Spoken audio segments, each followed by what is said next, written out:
Hello दोस्तों, कैसे हैं आप।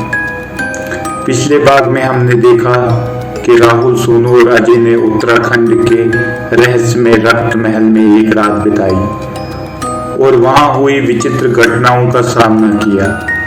उन्होंने महल की भूतिया कहानी को गलत साबित करने की कोशिश की, लेकिन उसके बाद से उनके जीवन में अजीब गरीब घटनाएं होने लगी।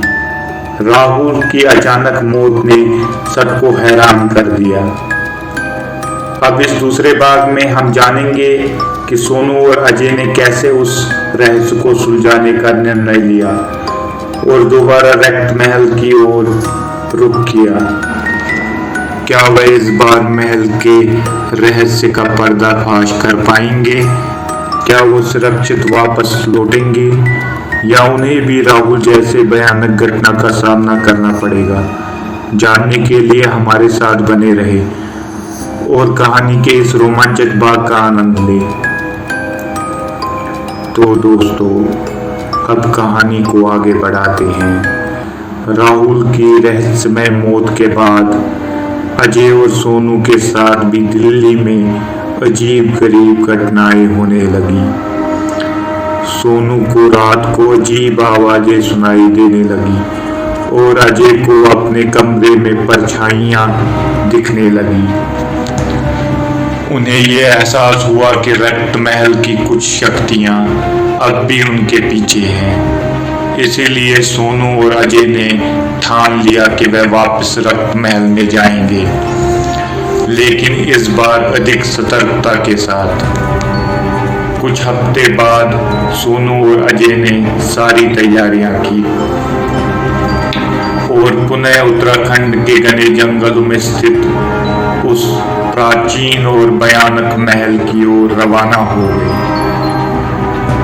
उन्होंने अपने साथ और भी अधिक उन्नत उपकरण और कैमरा लिए ताकि वे हर छोटी से छोटी गतिविधि को रिकॉर्ड कर सकें। जैसे ही वे महल पहुंचे, उन्हें वही ठंडी और भयानक खामोशी महसूस हुई। इस बार उन्होंने मुख्य द्वार से ही प्रवेश किया, जो रहस्यमय तरीके से खुला हुआ था। अंदर पहुंचते ही उन्हें एक साया दिखाई दिया। उन्हें लगा कि ये उनके दोस्त राहुल का साया है, जो उन्हें किसी जगह की तरफ ले जा रहा है। उन्होंने बिना देरी किए हुए उस साये का पीछा किया, जो उन्हें एक पुरानी पेंटिंग के पास ले गया और उस पुरानी पेंटिंग के पीछे उन्हें एक गुफा दरवाजा मिला। उन्होंने मिलकर उस दरवाजे को खोला और एक गुफा सुरंग में प्रवेश किया।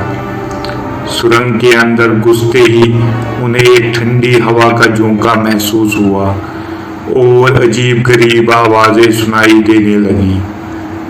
उन्होंने देखा कि गुफा सुरंग में बहुत सारे चमगादड़ थे, जो उनकी उपस्थिति से घबरा कर इधर उधर उड़ने लगे। सुरंग में बहुत भयंकर बदबू भी आ रही थी, जिससे उनका दम घुटने लगा। उन्होंने अपने चेहरे को ढकते हुए आगे बढ़ना जारी रखा। सुरंग के अंत में उन्हें एक बड़ा कक्ष पाया, जिसमें एक पुरानी लकड़ी की मेज और एक ताबूत रखा हुआ था। सोनू और अजय ने ताबूत खोला तो उनके होश उड़ गए। ताबूत के अंदर राजा विक्रमादित्य की मम्मी पड़ी हुई थी और उसके हाथ में एक पुराना ग्रंथ था। उन्होंने ग्रंथ को पढ़ना शुरू किया, जिसमें लिखा था कि राजा विक्रमादित्य ने अपनी आत्मा को इस महल में बांध दिया था, ताकि वह हमेशा के लिए यहाँ रह सके और अपनी शक्ति को बनाए रख सके। ग्रंथ में उस आत्मा को मुक्त करने की विधि भी बताई गई थी। सोनू और अजय ने हिम्मत करके उस विधि को उन्होंने सभी आवश्यक सामग्री जुटाई और विधि के अनुसार एक अनुष्ठान किया।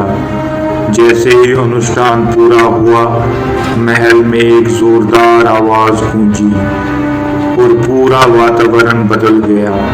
ऐसे लगा मानो सारी बुरी आत्माएं मुक्त हो गई हो। अनुष्ठान के बाद सोनू और अजय ने महसूस किया कि महल में अब कोई अजीब आवाज नहीं आ रही थी और वहां की खामोशी में एक शांति थी। उन्होंने अपने सभी उपकरण समेटे और दिल्ली वापस लौट गए। दिल्ली पहुंचने के बाद उन्होंने उत्साह में सारी फुटेज को खंगाला और सोचा कि वह इस फुटेज को किसी अच्छी न्यूज़ चैनल को बेचकर पैसा कमाएंगे। लेकिन जैसे ही उन्होंने फुटेज देखी तो उन्हें पता चला कि कैमरे में कुछ भी रिकॉर्ड नहीं हुआ था।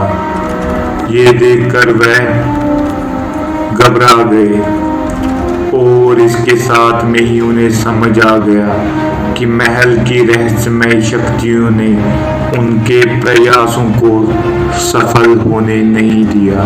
फिर भी उन्होंने चैन की सांस ली और अपने दोस्त राहुल की आत्मा की शांति के लिए प्रार्थना की।